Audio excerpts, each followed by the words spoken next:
Hello everyone, welcome back to my channel.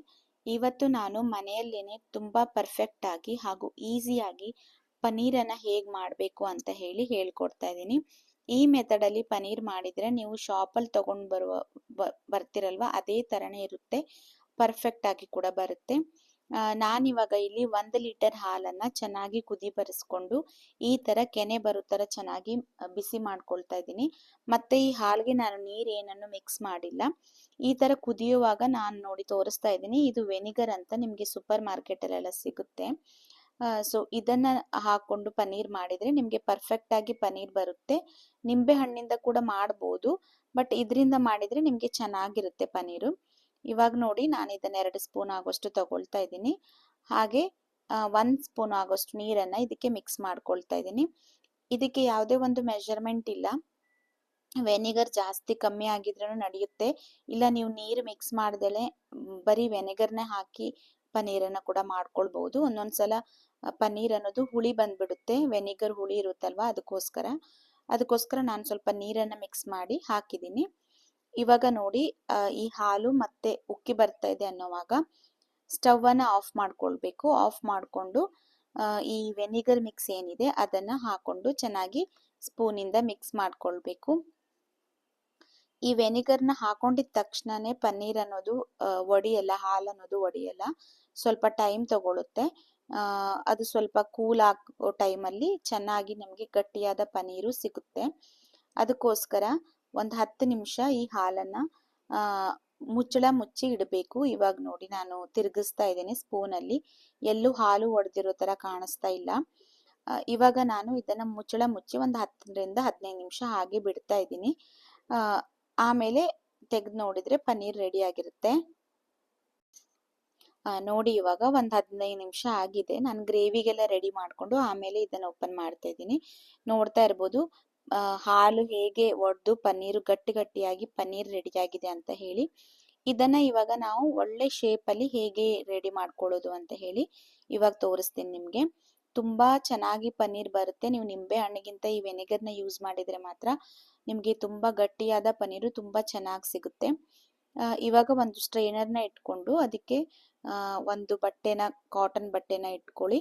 ಹಾಗೆ ಅದರ ಮೇಲೆ ಈ ಥರ ಈ ಪನ್ನೀರ್ ಹಾಲನ್ನೇನು ಒಡ್ಕೊಂಡಿದ್ದೀವಿ ಅದನ್ನು ಹಾಕೊಳ್ಬೇಕು, ಚೆನ್ನಾಗಿ ಸೋಸ್ಕೊಳ್ಬೇಕು. ಇದು ಸ್ವಲ್ಪ ಬಿಸಿನೇ ಇತ್ತು, ನೀವು ಇನ್ನೂ ಸ್ವಲ್ಪ ತಣ್ಣಗಾಗಿದ ಮೇಲೂ ಕೂಡ ಹಾಕೋಬೋದು.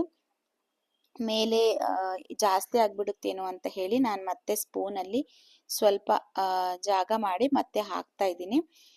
1 ಲೀಟರ್ ಮಿಲ್ಕಲ್ಲಿ ತುಂಬ ಜಾಸ್ತಿ ಪನ್ನೀರ್ ಸಿಕ್ಕಿದೆ. ಇದು ವೆನಿಗರ್ ಹಾಕಿದರೆ ಮಾತ್ರ ಇಷ್ಟು ಚೆನ್ನಾಗಿ ಸಿಗುತ್ತೆ. ನಿಂಬೆಹಣ್ಣು ಹಾಕಿದರೆ ಒಂದೊಂದ್ಸಲ ಕಹಿ ಕೂಡ ಬಂದ್ಬಿಡುತ್ತೆ. ಯಾವಾಗಲೂ ನಾನು ಇದನ್ನೇ ಹಾಕಿ ಮಾಡೋದು ಪನ್ನೀರು. ಲಾಸ್ಟ್ ಟೈಮು ಕೂಡ ನಾನು ತುಂಬ ವಿಡಿಯೋಸಲ್ಲಿ ತೋರಿಸಿದ್ದೀನಿ, ಬಟ್ ಇವಾಗ ನಾನು ಸ್ಪೆಷಲ್ ಆಗಿ ಈ ಪನ್ನೀರ್ನೇ ಹೇಗೆ ಮಾಡೋದು ಅಂತ ಹೇಳಿ ಈ ವಿಡಿಯೋದಲ್ಲಿ ನಿಮಗೆ ತೋರಿಸ್ತಾ ಇದ್ದೀನಿ. ನೋಡ್ತಾ ಇರ್ಬೋದು ಎಷ್ಟೊಂದು ಸಿಕ್ಕಿದೆ. ಇವಾಗ ಈ ಬಟ್ಟೆನ ಚೆನ್ನಾಗಿ ಕಟ್ಟಬೇಕು. ನೋಡ್ತಾ ಇರ್ಬೋದು ನೀವು, ಈ ಥರ ನೀಟಾಗಿ ಕಟ್ಟಬೇಕು. ಬಿಸಿ ಇದೆ ಇದು, ಹಾಗಾಗಿ ನಾನು ಕಟ್ಟಲಿಕ್ಕೆ ಸ್ವಲ್ಪ ಕಷ್ಟ ಆಗ್ತಾ ಇತ್ತು. ಆ ಥರನೇ ಸ್ವಲ್ಪ ಹೊತ್ತು ನಾನು ಹೀಗೆ ಇಟ್ಟಿದ್ದೀನಿ, ನೀರೆಲ್ಲ ಸೋದಿದ ಮೇಲೆ ಆಮೇಲೆ ಅದನ್ನು ಈಸಿಯಾಗಿ ಕಟ್ಬೋದು ಅಂತೇಳಿ. ಸೊ ಈ ಥರ ಸುತ್ತಿದ್ರೂ ಆಗುತ್ತೆ. ಈ ಥರ ನೀಟಾಗಿ ಹಾಗೆ ಪಕ್ಕದಲ್ಲಿ ಸ್ವಲ್ಪ ಹೊತ್ತು ಇಡಿ, ಒಂದು 15 ನಿಮಿಷ.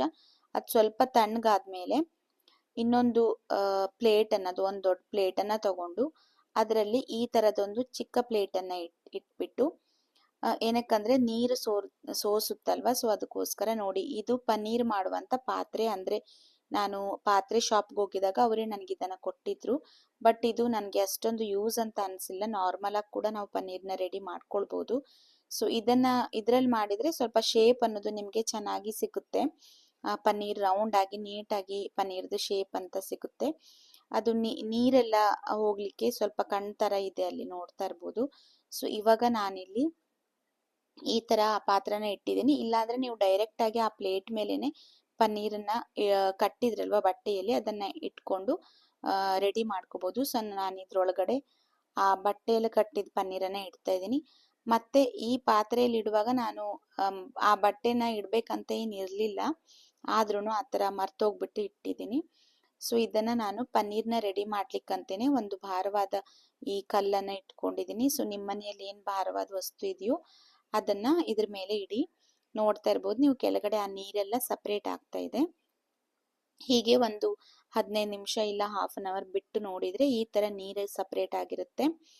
ಇವಾಗ ಓಪನ್ ಮಾಡಿ, ಪೂರ್ತಿಯಾಗಿ ತಣ್ಣಗಾಗಿರುತ್ತೆ. ಸೊ ಇವಾಗ ಓಪನ್ ಮಾಡಿಬಿಟ್ಟು ನಿಮಗೆ ನಿಮ್ಗೆ ಗೊತ್ತಾಗುತ್ತೆ ಒಂದೊಂದ್ಸಲ ನೀರು ಇನ್ನೂ ಹೋಗ್ಬೇಕು ಅಂತ ಹೇಳಿದ್ರೆ ನೀವು ಇನ್ನೂ ಸ್ವಲ್ಪ ಹೊತ್ತು ವೇಟ್ ಮಾಡಬಹುದು.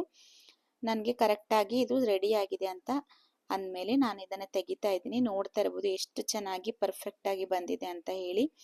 ನೀವು ಶಾಪಲ್ಲಿ ತೊಗೊಂಡು ಬಂದ್ರೂ ನಿಮಗೆ ಇಷ್ಟೊಂದು ಒಳ್ಳೆ ಫ್ರೆಶ್ ಪನ್ನೀರ್ ಸಿಗಲ್ಲ. ನಿಮ್ಮ ಮನೆಯಲ್ಲಿ ಮಾಡ್ಕೊಳ್ಳಿಕ್ಕೆ ಜಾಸ್ತಿ ಟೈಮೇ ಬೇಡ. ನೀವು ಅದನ್ನು ಹಾಲನ್ನು ಒಡೆದು ಪಕ್ಕದಲ್ಲಿ ಇಟ್ಟು ಬೇರೆ ಕೆಲಸ ಎಲ್ಲ ನೀವು ಮಾಡ್ಕೊಳ್ಬೋದು ಆರಾಮಾಗಿ.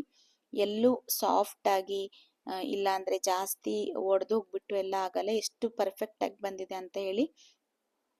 ಇವಾಗ ನೋಡಿ ಇದನ್ನು ಕ್ಯೂಬ್ಸ್ ಥರ ಕಟ್ ಮಾಡಿಕೊಂಡು ನೀವು ಯಾವ ಥರ ಬೇಕೋ ಆ ಥರ ಇದನ್ನು ಯೂಸ್ ಮಾಡ್ಕೊಳ್ಬೋದು.